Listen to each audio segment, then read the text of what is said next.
अस्सलाम वालेकुम, this is me Usman. उम्मीद है आप सब खैरियत से होंगे।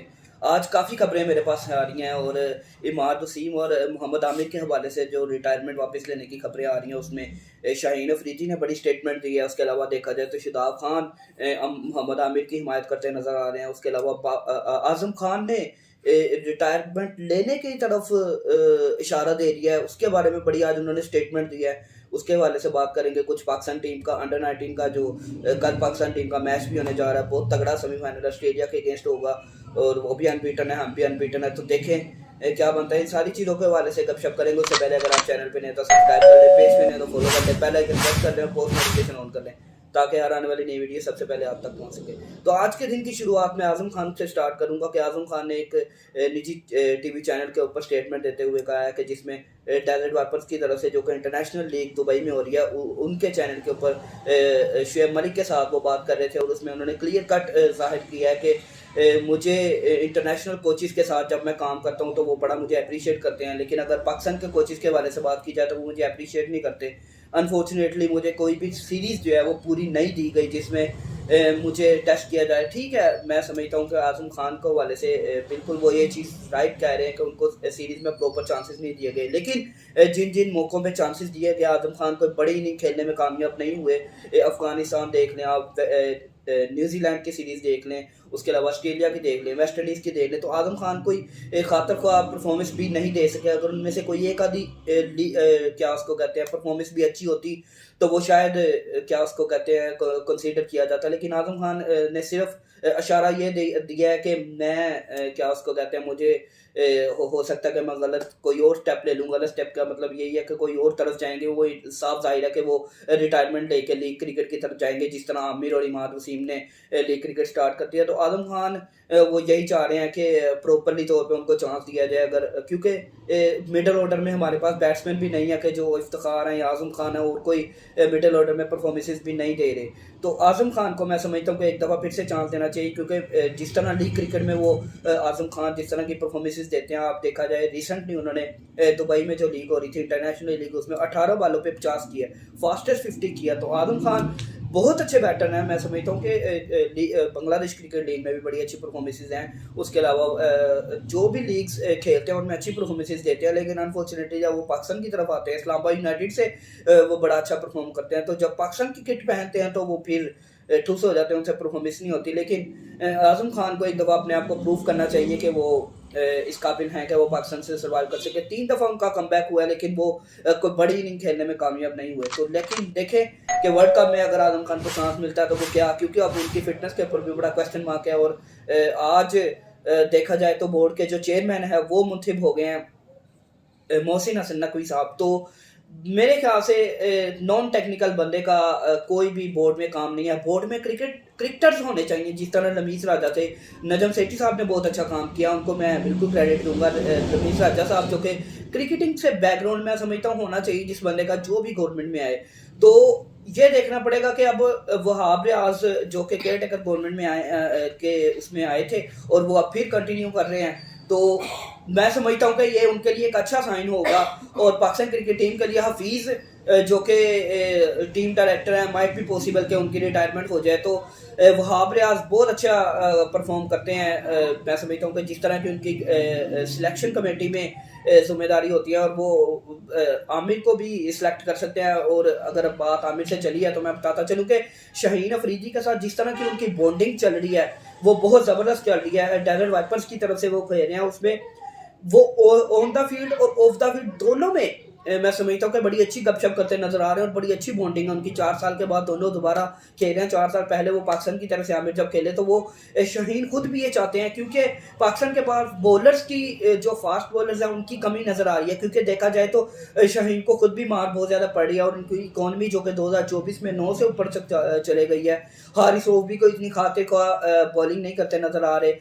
नसीम शाह इंजरी से वापस आ रहे हैं, कोई उनके ऊपर भी जाहिर सी बात है पीएसएल में देखा जाएगा कि वो किस तरह की परफॉर्मेंस देते हैं। तो जमान खान भी इंटरनेशनल लेवल पे आके उनसे भी थोड़ी सी परफॉर्मेंस नहीं हो। तो मैं देखा जाए तो शाहीन शाह अफरीदी खुद भी ये चाहते हैं कि आमिर की वापसी टीम में हो जाए और वो स्ट्रेट फॉरवर्ड उनको खिलाएंगे। क्योंकि जब एक कप्तान कहता है कि मुझे सिलेक्टर वहाब रियाज है वो भी इन चीज़ के हक में है अगर देखा जाए हफीज़ जो कि पहले सकलैन मुश्ताक वगैरह हफीज़ और इन मिसबाउल हक जो थे वो इस चीज़ के हक में नहीं थे कि मोहम्मद आमिर की टीम में वापसी हो, लेकिन अब तो सारे रास्ते क्लियर कट नज़र आ रहे हैं। जब एक कप्तान और आपका जो चीफ सेलेक्टर है वो आपके साथ हो तो फिर इसमें कोई भी मसले वाली बात नहीं होती। तो मोहम्मद आमिर खुद भी ये कह चुके हैं कि पाकिस्तान टीम में कौन नहीं चाहता पाकिस्तान की किट पहनना, तो वो खुद भी मेरे ख्याल से कहीं ना कहीं वो चाह रहे हैं, तीनों फॉर्मेट में नहीं, लेकिन वो हो सकता है कि T20 फॉर्मेट में पाकिस्तान की नुमाइंदगी करते नजर आए, क्योंकि अगर कप्तान खुद ये कहे और चीफ सेलेक्टर खुद उनको सेलेक्ट कर ले तो कोई भी मसला नहीं है। तो अब authority straight forward Shaheen Shah Afridi के हाथ में है, तो ये देखा जाएगा।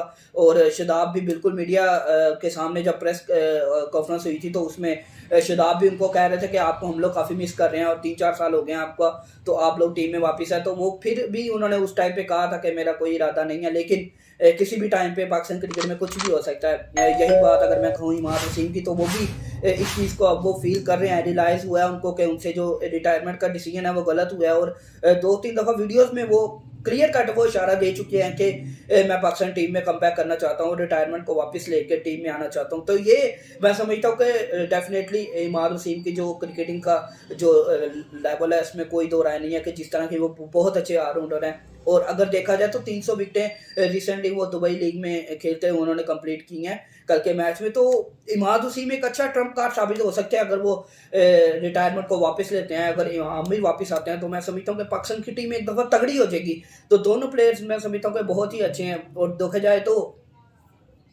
अगर तगड़ी टीम से बात करूं तो बाबर आजम के लिए पॉजिटिव साइन ये आ रहा है कि ये जो गवर्नमेंट है और वहाब रियाज है, तो वो कहीं ना कहीं इनको कप्तानी दोबारा दी जा सकती है। तो ये बाबर आजम के फैंस के लिए मैं ब्रेकिंग न्यूज़ आप लोग को देता चलूँ कि जो अब तक गवर्नमेंट आई है और वो नए चेयरमैन आए हैं, वो इंशाल्लाह हो सकता है मेरे ख्याल से कि जिस तरह का उनका बाबर के साथ रिलेशन रहा है और बाबर को जिस तरह ज़का अशरफ के दौर में गिराया गया है, कप्तानी से निकाला गया है, तो माइट भी पॉसिबल कि बाबर आजम दोबारा कप्तानी करते नजर आए। लेकिन अभी तक की जो सिचुएशन है वो डेफिनेटली शहीन शाह अफरीदी ही कप्तानी करते नजर आएंगे वर्ल्ड कप 2024 की, और उसमें स्टेट फॉरवर्ड वो चाह रहे हैं कि मोहम्मद आमिर की टीम में वापसी है। तो ये आजम खान और बाबर आजम और आमिर की जो खबरें थी वो मैंने आपके साथ शेयर किया। अगर अंडर 19 की बात की जाए तो उसमें उबैद शाह बहुत अच्छी परफॉर्मेंसेस देते नजर आ रहे हैं। कल के दिन पे जो कि दूसरा सेमीफाइनल होने जा रहा है, आज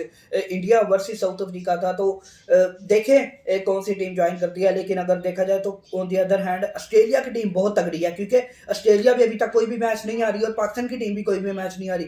तो दोनों का मुकाबला जो बड़ा तगड़ा होगा, और उसमें उबैद शाह मैं समझता हूँ कि बड़े इंपॉर्टेंट रोल प्ले करेंगे पाकिस्तान के बॉलिंग के लिहाज से देखा जाए। तो ये एक इम्पोर्टेंट चीज़ होगी कल के मैच में। पाकिस्तान की बॉलिंग को एक दफ़ा फिर से अच्छा करना साबित करना पड़ेगा और फिर फाइनल के लिए जाना पड़ेगा। तो ये मैं समझता हूँ कि बड़ी अच्छी चीज़ है जो पाकिस्तान क्रिकेट के हवाले से अगर देखा जाए तो 2024 एक अच्छा साबित हो रहा है और पाकिस्तान के प्लेयर्स के लिए अच्छी अच्छी चीज़ें साबित हो रही हैं। शुएब मलिक बड़ी अच्छी परफॉर्मेंसेस दे रहे हैं, वो टीम में कम बैक कर सकते हैं। अगर देखा जाए तो अहमद शहजाद बांग्लादेश प्रीमियर लीग में 150 के साथ जो उनका स्ट्राइक रेट है और जिस तरह की वो इनिंग खेलते हैं, मैं समझता हूँ कि 17 बॉल में 39 रन की इनिंग पहले मैच में, उसके बाद 61 रन की इनिंग। तो अहमद शहजाद को भी चांस मिल सकता है T20 वर्ल्ड कप में। अगर देखा जाए तो जिस तरह का वो अटैकिंग क्रिकेट खेलते हैं, वो जारहाना अंदाज जो अपनाते हैं और अगली टीम को बैकफुट पे शुरू में ही ले जाते हैं। पावर प्ले में मैं समझता हूँ कि जो हमारा पावर प्ले का मसला था वो हल होता नजर आ रहा है मुझे अगर अहमद शहजाद को चांस दिया। जैसे अहम अयूब एक दफ़ा फिर से बांग्लादेश प्रीमियर लीग में कोई इतना खास इम्पोर्टेंट इनिंग जो कि नहीं खेल सके, जिसको कहा जाए कि यार ये इनिंग देखने वाली थी। सैम अयूब एक दफ़ा फिर से फ्लॉप रहे हैं पूरी लीग क्रिकेट में। और अब देखा जाए तो बात आज का दिन देखा जाए तो आज के मैच के बाद सारे प्लेयर जो कि पाकिस्तान सुपर लीग होने जा रही है उसमें प्ले करने के लिए सारे प्लेयर जो है अब अपनी अपनी टीमों को ज्वाइन करेंगे, जो कि आज आखिरी दिन था और इनको कोई भी एक्सटेंशन नहीं दी गई BPL और इंटरनेशनल लीग जो भी खेल रहे हैं। तो इसके बाद सब प्लेयर्स वापस आ जाएंगे और अपनी अपनी टीमों को ज्वाइन कर लेंगे और प्रैक्टिस सेशन का आगाज़ होगा, कुछ दिन रेस्ट भी करेंगे। तो मैं समझता हूँ कि इस दफ़ा पेशावर ज़ल्मी, इस्लामाबाद यूनाइटेड और लाहौर कलंदर्स बड़ी तगड़ी मानी जा रही है। कराची की जो हाइप थी जब आमिर, इमाद वसीम होते थे, वो इस दफ़ा शुएब मलिक होते थे, वो इस दफ़ा कराची की जो हाइप है वो इस दफ़ा नज़र नहीं आ रही। कराची का जो मैं समझता हूँ कि जो पहले लेवल होता था वो नज़र नहीं आ रहा इस दफ़ा। अभी तक की जो सिचुएशन चल रही है, कराची की टीम इतनी डाउन नज़र आ रही है। पेशावर ज़ल्मी, इस्लामाबाद यूनाइटेड बहुत तगड़ी नज़र आ रही है और पेपर अगर देखा जाए तो, और इनकी जो सोशल मीडिया की टीम्स हैं मैं समझता हूँ कि बड़ा अच्छा काम कर रही हैं और लोगों में भी इन्होंने बड़ी अवेयरनेस दी है। तो इस दफ़ा ज़ल्मी क्योंकि बाबर आज़म तो डेफिनेटली हैं, तो उसका पलड़ा मैं समझता हूँ ज़ल्मी की तरफ भारी रहेगा, लेकिन लाहौर कलंदर भी किसी से कम नहीं। तो कराची की इस दफ़ा मुझे जो वो मीडिया हाइप है वो थोड़ी सी इस दफ़ा अभी तक की सिचुएशन के मुताबिक कम नज़र आ रही है। तो लेट्स सी आने वाले दिनों में किस तरह सिचुएशन चलती है। और आज पीएसएल की टिकट्स के हवाले से भी जो ऑनलाइन थी वो सारी मैंने पेजेस के पोस्ट कर दी। हम वहाँ से जाकर देख सकते हैं कि कहाँ कहाँ से आपको टिकट्स ऑनलाइन अवेलेबल हैं और क्या क्या प्राइसेस हैं। मैं ऑलरेडी आपको बता चुका था कि वेन्यू के हिसाब से और ग्राउंड्स के वो वेन्यू को देखा जाए तो उस हिसाब से जो हैं टिकट्स को रखा गया है। देखें पीएसएल में पाकिस्तान के प्लेयर्स किस तरह परफॉर्म करते हैं, क्योंकि उसके बाद अगली सीरीज हमारी न्यूजीलैंड के अगेंस्ट होने जा रही है। तो लेट्स सी। लेकिन उससे पहले मैं आपको लास्ट में कहूँगा कि कल पाकिस्तान टीम का सेमीफाइनल है अंडर-19 का। तो पाकिस्तान टीम को दुआ में याद रखें और मुझे भी दुआ में याद रखें। इंशाल्लाह अगली वीडियो में मुलाकात होगी। Till then bye bye. अल्लाह हाफ़िज़।